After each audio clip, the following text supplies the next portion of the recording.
All right, so I'm gonna kind of go over this a little bit with you guys because I know this can be really confusing. So I just want to make sure that I'm not like setting you guys up for failure because I want to make sure that you understand what's going on. So first of all, run the code from your main method. So that public static void main string R. Here you call on the constructors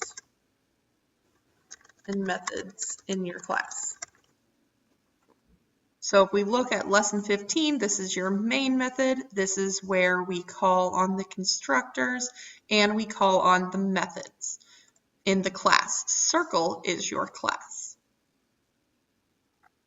The signature of a method is whatever you need to send it. So if it's like public double area and its radius R, that's its method. This is its signature.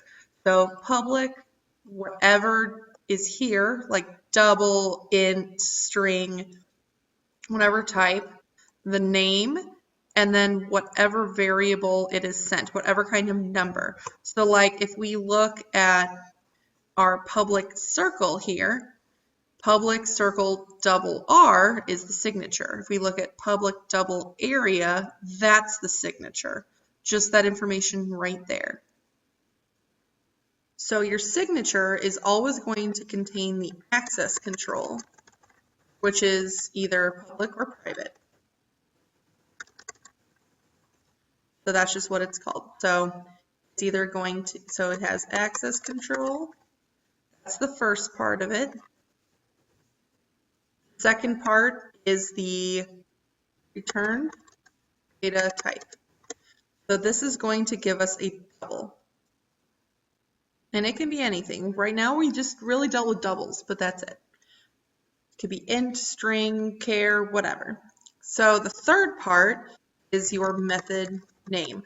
So whatever method you are calling on. So the method is usually part of the class.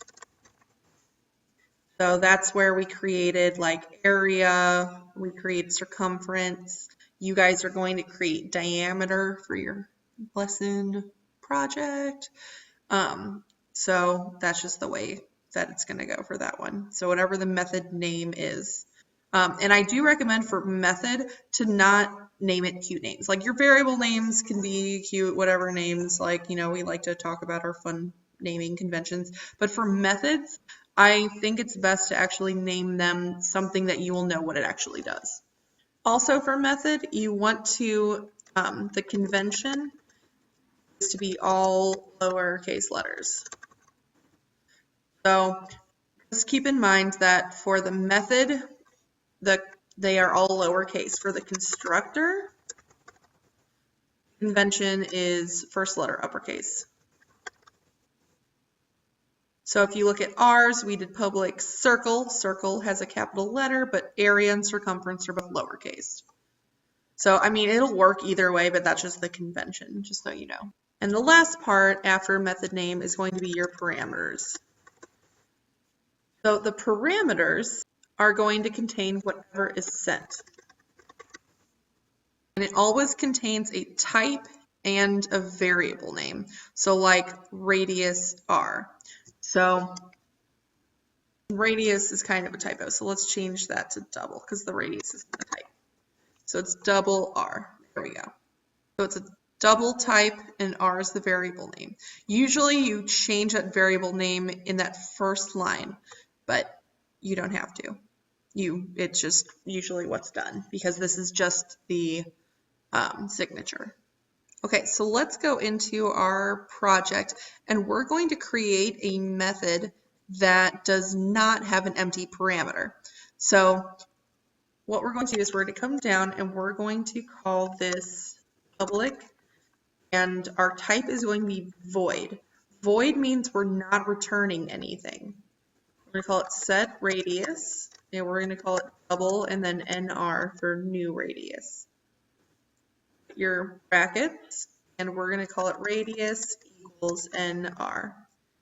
So basically what we're doing is we're setting that state variable radius to whatever NR is. So our signature for this is public void set radius double NR.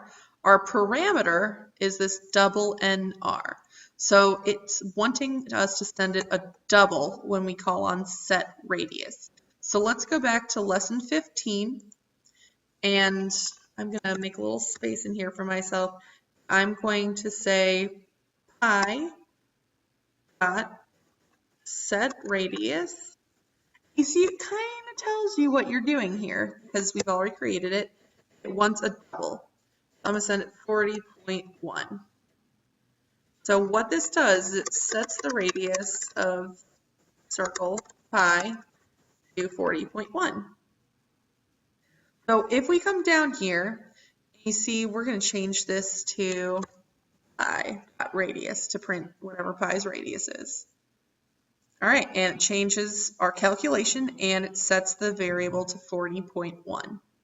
And notice that for set radius, we don't have it set equal to anything because it doesn't return anything. So we just are setting it.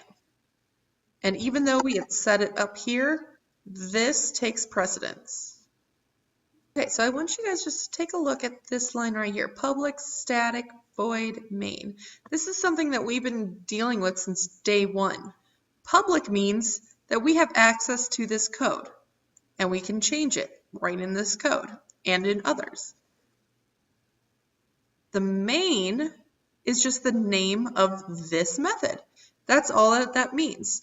All of them are called main. We could name that whatever we wanted. It doesn't even matter. And the void means that it doesn't actually return anything. So once our code is done, the program's done. Okay, so I want to talk to you a little bit about the constructor before we finish. So the constructor has the same name as our class. So I'm going to make a few notes for you guys. First of all, the constructor is a method, but it's slightly different from all the other methods in that class. It is always public. Not all methods are. Constructors are always public. The name of the constructor is always the same name as the class. Ours is circle. Since you always import things into the constructor, it is a void method, meaning it doesn't return anything, but that word is never included in the constructor. You just know it. So if you look at ours, it says public circle. It doesn't say public void circle because you just assume that it is. You cannot make that same assumption with other methods. You have to say void for other methods that you use, but not with the constructor. And the last thing about it is that parentheses are required, but parameters are not. So you don't necessarily have to send it something. You could send information into another method, not necessarily the constructor.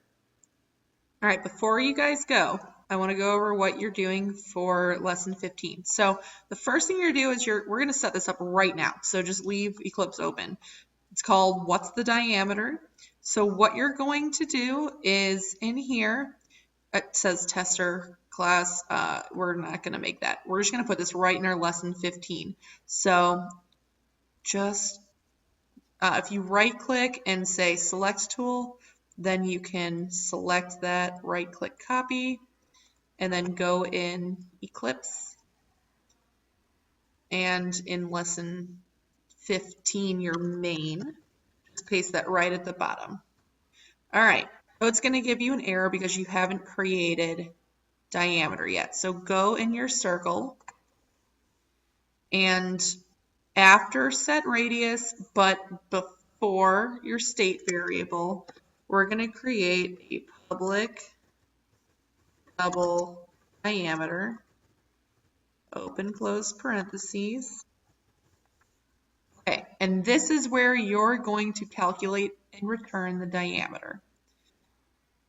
Hopefully you know how to calculate the diameter from the radius, or please just look it up or ask somebody. So click save on that. That's where you're going to add it in. You also have some questions to do for lesson 15, and then you're going to create this project called Overdrawn at the Bank. You're going to create a new class called Bank Account, and it's going to have a constructor that's going to have the balance and two methods, one to deposit and one to withdraw. So that's just in the class. You're also going to create a main method. You do not have to call it tester, but it's going to be like your main method that's actually going to call on your bank account class. Good luck. I know this can be confusing and a little hard, but I know you can do it. Good luck.